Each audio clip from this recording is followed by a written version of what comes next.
Hello friends, welcome to my channel Rita cooking চ্যানেলে সকলকে স্বাগত। প্রত্যেক দিনের মতো আপনাদের মাঝে আবারও চলে এসেছে একটি দারুণ রেসিপি নিয়ে। আজকে আমি বানাবো রুই মাছের আলু দিয়ে ঝোল। তো বন্ধুরা চলুন প্রথম থেকে শেষ পর্যন্ত পুরো রেসিপিটি দেখার অনুরোধ রইল। তো কি কি লাগছে একবার দেখিয়ে দিই। তো বন্ধুরা দেখতেই পাচ্ছেন, এখানে আমি রুই মাছটাকে খুব ভালো করে ধুয়ে লবণ হলুদ মাখিয়ে নিয়েছি। আর এখানে মশলার জন্য তেমন কিছু নিচ্ছি না। নিয়েছি লঙ্কা বাটা আর আদা জিরে বাটা, নিয়েছি টমেটো, নিয়েছি ধনে পাতা। এবার রান্নার গলা গ্যাসে কড়াইটা চাপিয়ে দিয়েছি। কড়াইটা পেতে গেছে, দিয়ে দিয়েছি রিফাইন তেল কিছুটা। আর দেখতেই পাচ্ছেন তেলটা গরম হয়ে গেছে, মাছগুলো আমি ছেড়ে দিয়েছি। এবার মাছগুলোকে আমি উল্টে পাল্টে ভেজে নেব। আর যেহেতু ঝোল বানাবো বন্ধুরা, মাছগুলোকে আমি একটু কড়া করেই ভাজবো। মাছগুলো কড়া করে না ভাজলে একটু আস্তে গন্ধ হবে, সেই কারণে মাছগুলোকে কড়া করে ভাজতে হবে।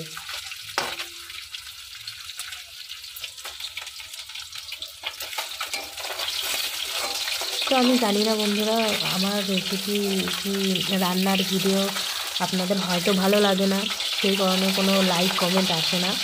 মানে ভিউজ আন্দাজে এমনিতেও আমার তো ভিডিও খুব একটা ভিউজ আর কি হয় না।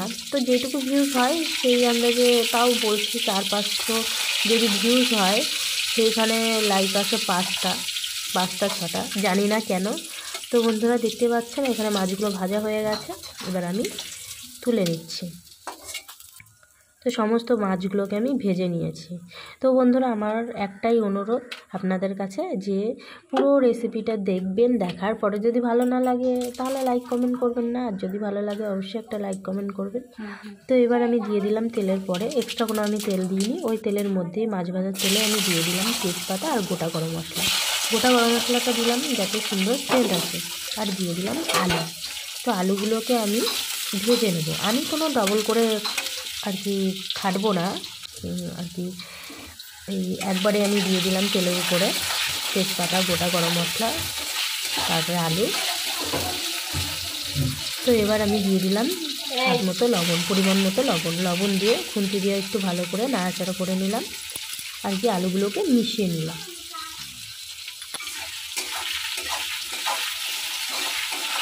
তো বন্ধুরা হ্যাঁ, সেই কথাই বললাম যে আমার ভিডিওটা প্লিজ দেখবেন পুরোটা, দেখার পরে যদি ভালো লাগে তাহলে লাইক কমেন্ট করবেন, জোর করে বলবো না কাউকে। তো এখানে আমি দিয়ে দিলাম হলুদটা দিয়ে একটু নাড়াচাড়া করে নেব।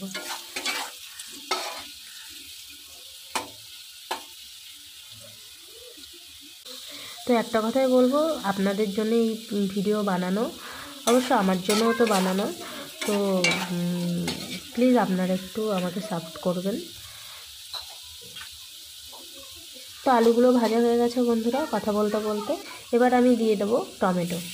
তো টমেটোটাকে একটু আলুর সাথে আর কি মিশিয়ে নেব আর কি, যাতে খুব ভালো করে টমেটোটা গলে যায়। তো বন্ধুরা আপনাদের সঙ্গে কিন্তু আমি রেগুলার আমার মানে আর কি বাড়িতে যেই রেসিপিটা হয়, রান্না হয়, সেগুলো আপনাদেরকে শেয়ার করি।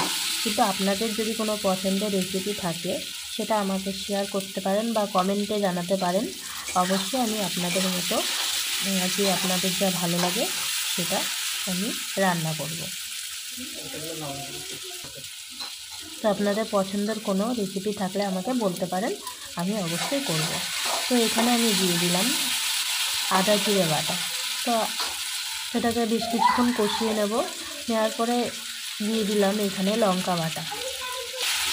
তো আদা জিরে লঙ্কা বাটাটাকে বেশ কিছুক্ষণ ধরে কষিয়ে নিতে হবে। তো তরকারি যত বেশি কষাবেন তত আর কি ভালো লাগবে, না হলে একটা কাঁচা মশলা একটা বিচ্ছিরি গন্ধ বেরোয়। তো এখানে আমি দিয়ে দিলাম রান্নায় স্বাদ আনার জন্য আর কালার আসার জন্য সামান্য পরিমাণ চিনি। আর এখানে দিয়ে দিলাম সামান্য লঙ্কার গুঁড়ো আর কি, কালারটা ভালো আসার জন্য। তো লঙ্কার গুঁড়োটা দিয়েও বেশ কিছুক্ষণ নাড়াচাড়া করে নেব। তরকারিটা একটু বেশিক্ষণ কষালে পরে আর কি রান্নাটাও খেতে খুব ভালো লাগে, তরকারিটাও খেতে টেস্ট হয়, আর কাঁচা মশলার কোনো গন্ধ থাকে না।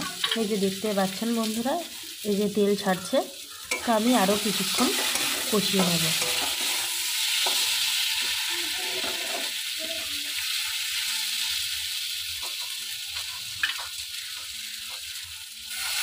তো আমি বেশ কিছুক্ষণ কষিয়ে নিলাম। সামান্য মশলা ধোয়া যে মশলাটা ছিল আর কি বাটিতে, সেই মশলা ধোয়া জল দিলাম। জল দিয়ে আরও কিছুক্ষণ কষিয়ে নেব।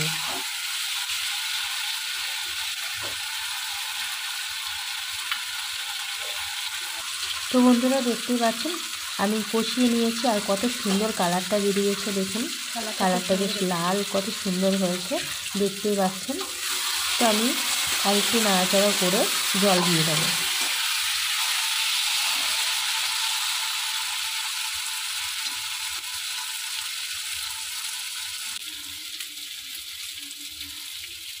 কালারটা এত সুন্দর কালার ফোনে আসছে না। তো বেশ কিছুক্ষণ ধরে কষিয়ে নিলাম, দেখতেই পাচ্ছেন। এবার আমি দিয়ে দেবো পরিমাণ মতো জল। তো আমি খুব বেশি পাতলা করব না, মিডিয়াম করব। তো আমি সেই মাপে জল দিয়ে দিলাম।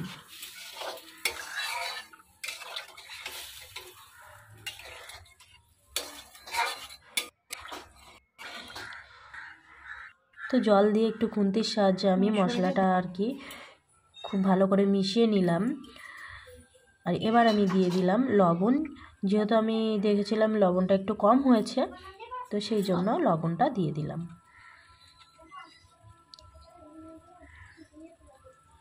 তো এবার আমি বেশ কিছুক্ষণ ফুটিয়ে নেব ঝোলটা।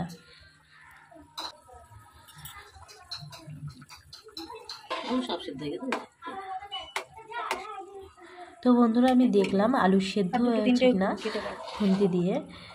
তো আবারও দেখলাম। তো বন্ধুরা দেখতেই পাচ্ছেন আলুগুলো খুব ভালো করে সেদ্ধ হয়ে গেছে।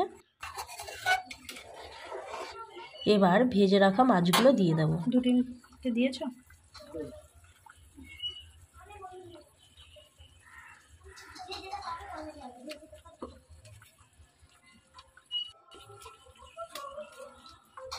আপনারা এই তরকারিটা আর কি ফুলকপি কিংবা সিম, এই শীতে আর কি যা যা সবজি আছে, যা যা বলতে সব রকম না, ফুলকপি দিয়েও খেতে পারেন, খুব ভালো লাগবে।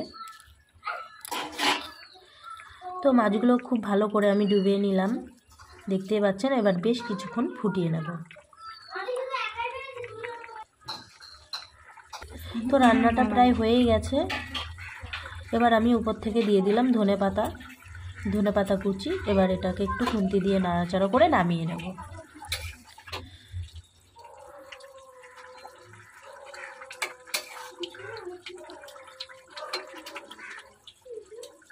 ধনেপাতা দিয়ে বেশিক্ষণ ফোটাতে নেই। তো বন্ধুরা দেখতেই পাচ্ছেন রান্নাটা হয়ে গেছে। তো এ হচ্ছে আজকের রেসিপি, আলু দিয়ে রুই মাছের পাতলা ঝোল। তো কেমন লাগলো অবশ্যই কমেন্টে জানাবেন। আর সত্যি বলতে রান্নাটা খুব সুন্দর হয়েছিল। আর দেখতেই পাচ্ছেন কালারটাও বেশ ভালো হয়েছে। আর আমি কিন্তু খুব বেশি তেল মশলা আমি ইউজ করিনি, দেখতেই পাচ্ছেন খুবই অল্প অল্প করে ইউজ করেছি। তো আপনারাও বাড়িতে এইভাবে তৈরি করবেন, আশা করি ভালো লাগবে। আজকের মতো এখানেই শেষ করছি, দেখা হচ্ছে নেক্সট।